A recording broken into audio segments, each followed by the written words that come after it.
Assalomu alaykum Badr aziz. و علیکم السلام و رحمت الله. Inshaalloh خوب بردم هستین. انشالله که خداوند شفای کامل تبارک. در باره ما دیگه عادت کردیم هم هر برنامه دا نداریم نمیشه. انا در باره امروز بود که وزیر حفظ حقوق برآمد کرد. وزیر کار داخله بله. کارهای داخله هم با هم یک پیمان دارم که بگم که وزیر نه جزیر ملت خودت برآمدی در ما دکلات کردی که 45 تا ای سلفیه کپیدیم و چون چند تا از 24 از نهضت از پیمان از ایمی کپیدگیش مو کی ضرر دیده یک ضررش ببروریم بگیم که کی ضرر دیده ایمی نفرایی که شما در ضرر دیده ضرر امرو بعد بگین بعد چی با که تجاوزگرا شما نمیکپیم که دفیلونه در آزادی گشتیسن بچه 10 ساله چی با از ناحیه جیهون دروغ میگین که کپیدیم چند کسا و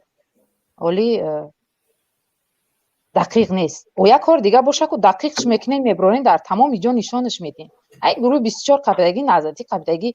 با ملت ضرر فایده نی شما و ببرین پیشنهاد کنین که جنایت های پدافیلا را ببرین نشان بتین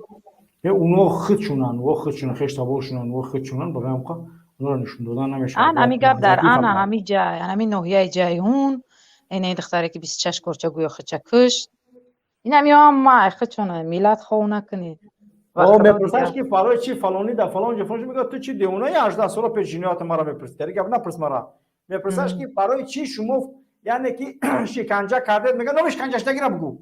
او آدم نمیش کنجشتگی را که بگه تو وزیر داخله تو برای چی نجشتگی میگه نام شام بگیم فایده نداره شکنجش است میگه فلانی میگه که کی شکنجش کرده است میگه نام شام بگی ام تریه رنگی کودک خستش دیگه باور کنی نام شام بگیم فایده نداره رنگ یک کودک گپ زده است به خدا قسم خیر که دیگه هم اوس رفتن اوسش نمیدونم امور یک رای تاریک در رفتن ملت هم فهمیدگی که دروغ میگن غیر دروغ دیگه یگون گپ دیگه ندارن خدا که بچه بخیر کنه خواهر سلامت باشید بچه خداوند بخیر کنه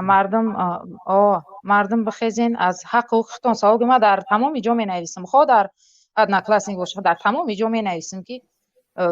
برارین فکت اکازات کنین از این قپیدگی شما یا جنایتکار هم نیستن دروغ بسیار نگین